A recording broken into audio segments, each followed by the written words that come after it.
एक इंसान का काम नहीं हो सकता। It was a gang rape and then brutally murdered. आंखों से, विजाइना से, हर जगह से ब्लीडिंग हो रही थी।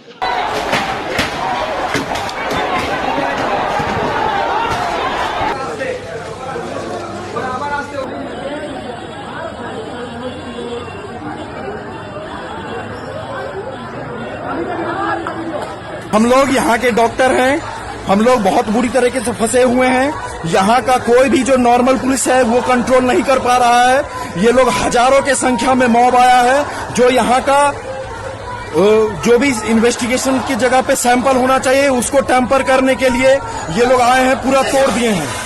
एक पेरेंट्स जिनकी बच्ची 31 इयर्स ओल्ड की ऐसी खत्म हो जाती है, उनको 3 घंटा खड़ा रखा और ये हाथ जोड़ती रही, माँ बाप हाथ जोड़ते रहे, हमें एक बार दिखाओ, हमारी बच्ची का मुंह एक बार दिखाओ। हमको नहीं दिखाया गया। 3 घंटे तक खड़े रहने के बाद ये दोनों हस्बैंड वाइफ अंदर जाते हैं सेमिनार रूम में और ये पापा अपने dead body of the girl जिसके मुंह में खून था फोटो खींच के लाके मुझे दिखाते हैं। उन बच्ची का शरीर में कोई कपड़ा नहीं था, पैर दोनों राइट एंगल में मिला गया। राइट एंगल में एक पांव बेड के इस तरफ, एक पांव बेड के इस तरफ मिला गया। जब तक पेल्विक गर्डल नहीं टूटता है इस तरह 2 पांव को नहीं चीरा जा सकता है।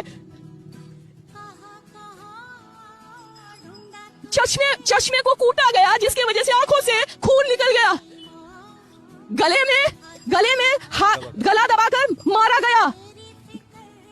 और पूरा ये जो मैं बोल रही हूँ ये पूरा पोस्टमार्टम रिपोर्ट में वायरल हुआ है, आप लोग कृपया देखिए, ये कोई मनगढ़ंत नहीं है। फांसी दो, फांसी दो, फांसी दो, फांसी दो, फांसी दो, फांसी दो।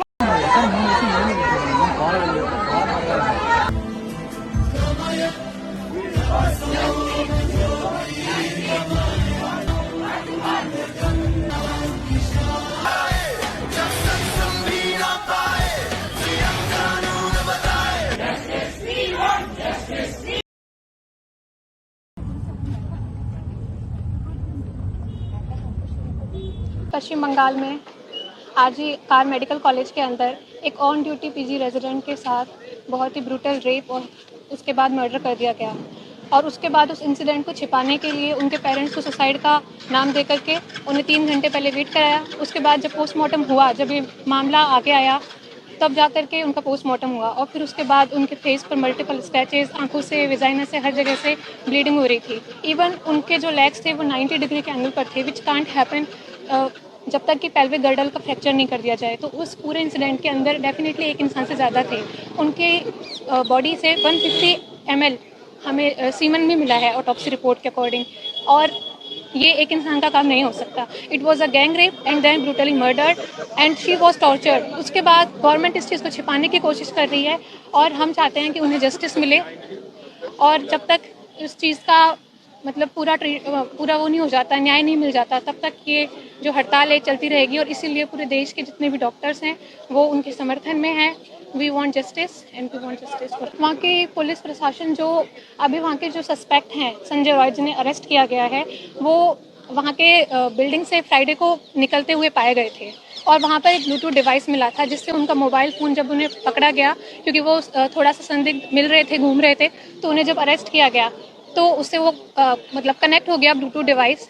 पर बात यह है कि वो इंसान खुद एक सिविल वॉलंटियर है कैलकाटा पुलिस के, तो उन्हें कभी भी हॉस्पिटल में आने जाने की परमिशन थी। और सबसे बड़ी बात, वो इस तरह की घटिया हरकत करने के बाद में पुलिस प्रशासन का जो शेल्टर होता है वहीं पे जाकर के वो इंसान वहाँ जाकर के सो गया। बिकॉज लॉ की तो हमारे देश में कोई वैल्यू ही नहीं बची है। क्रिमिनल्स इतने बड़े बड़े क्राइम करने के बाद ये जानते हैं कि न्याय तो मिलेगा नहीं, और उसके बाद अगर मिलेगा तो इस चीज़ में कई साल लग जाएंगे। तो वो इंसान इस तरह की घटिया हरकत करने के बाद सो गया। और इसलिए फिलहाल ये जो हाईकोर्ट है, वहाँ के हाईकोर्ट ने, कैलकाटा हाईकोर्ट ने इस पूरे मामले को सीबीआई को सौंप दिया है। और सबसे बड़ी बात, सीबीआई के वहाँ पर आने से पहले ही पूरी की पूरी बिल्डिंग के अंदर 2 से 3 हज़ार की संख्या में मॉब आकर के इकट्ठी हो गई और उसने वहाँ पे जितने भी एविडेंसेस थे उनको टेम्पर करने के लिए पूरे हॉस्पिटल के अंदर तोड़फोड़ कर दी। डॉक्टर्स के ऊपर अटैक किया गया और इसलिए वेस्ट बंगाल की पुलिस के फिलहाल कोई उम्मीदें बची नहीं है। इसलिए हम लोग यहाँ पर पूरे देश के लोग प्रोटेस्ट कर रहे हैं जिससे कि इस पूरे मामला की जल्द से जल्द जांच हो और जो भी क्रिमिनल्स हैं उनको अरेस्ट किया जाए, उनको पनिशमेंट मिले, इवन उनको तो फांसी दे देनी चाहिए। आवाज़ और बुलंद हो, उसके लिए आगे का क्या कदम रहेगा? जब तक हम लोगों को न्याय नहीं मिलेगा, जब तक उस पूरी प्रशासन मतलब इस पूरी मामले की जांच नहीं हो जाती और जब तक कि आरोपियों को सजा नहीं मिल जाती, तब तक अनिश्चितकालीन तौर पे हड़ताल चलती रहेगी। पहले हम लोगों ने नॉन इमरजेंसी सर्विसेज को बंद किया था, बट अब इमरजेंसी सर्विसेज को भी बंद कर दिया जाएगा और हम चाहते हैं कि गवर्नमेंट इस चीज़ को जल्द से जल्द देखे। और सबसे बड़ी बात यह हो रहा है कि लोगों को लग रहा है सिर्फ और सिर्फ मेडिकल्स की प्रॉब्लम है, they are not looking it कि ये एक वुमन के साथ गलत हुआ है। इस कंट्री की बहुत ज़्यादा पॉपुलेशन है जो कि वुमन है, बावजूद उसके भी इस चीज़ के ऊपर कोई ध्यान नहीं दे रहे। लोगों को लग रहा है मेडिकल्स की प्रॉब्लम है, उन्होंने हमें अलग कर दिया। They are not looking it कि वुमन सेफ्टी तो इस देश में बची नहीं है। India is the second country in the world जहाँ पे 75% doctors face physical violence. China के बाद हम सेकंड नंबर पे चल रहे हैं, उसके बावजूद भी कोई इस चीज़ पे ध्यान नहीं दे रहा है और अगर ऐसे ही चलता रहा तो ये प्रोटेस्ट चलती रहेगी।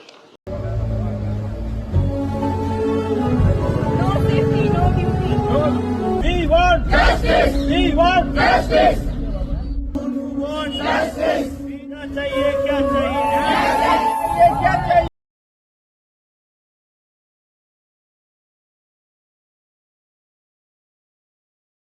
हाय हाय We want justice We want justice हमारी बहन को न्याय दो हमारी बहन को न्याय दो। My name is doctor Urvisha. आज कैंडल मार्च हुई है उस वजह से कि एक रेसिडेंट के साथ दुर्व्यवहार किया गया है और उसके न्याय के लिए हम यहाँ इकट्ठा हुए हैं। उसके happy independence day, 78th independence day. जहाँ देश को आज़ाद हुए 78 साल हो चुके हैं, उसके बावजूद भी हमारे देश के अंदर लड़कियाँ सुरक्षित नहीं हैं। पहले लोग कहते थे कि घर पर रहो, घर पर भी सेफ नहीं थी, सड़कों पे सेफ नहीं थी, अब वो वर्क प्लेस पर भी सेफ नहीं है। And the worst scenario is कि लोगों को लगता है कि वो एक डॉक्टर है तो ये डॉक्टर्स की रिस्पॉन्सिबिलिटी है to keep her safe and to speak for her.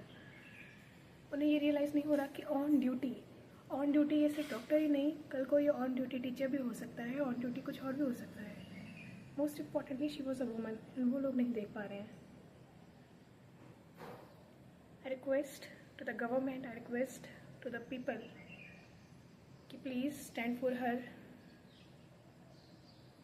उसे जस्टिस दिलाने के लिए खड़े होइए। हमारे देश को एक सुरक्षित माहौल की ज़रूरत है लड़कियों के लिए, नहीं तो किस बात का आज़ादी का दिवस है ये।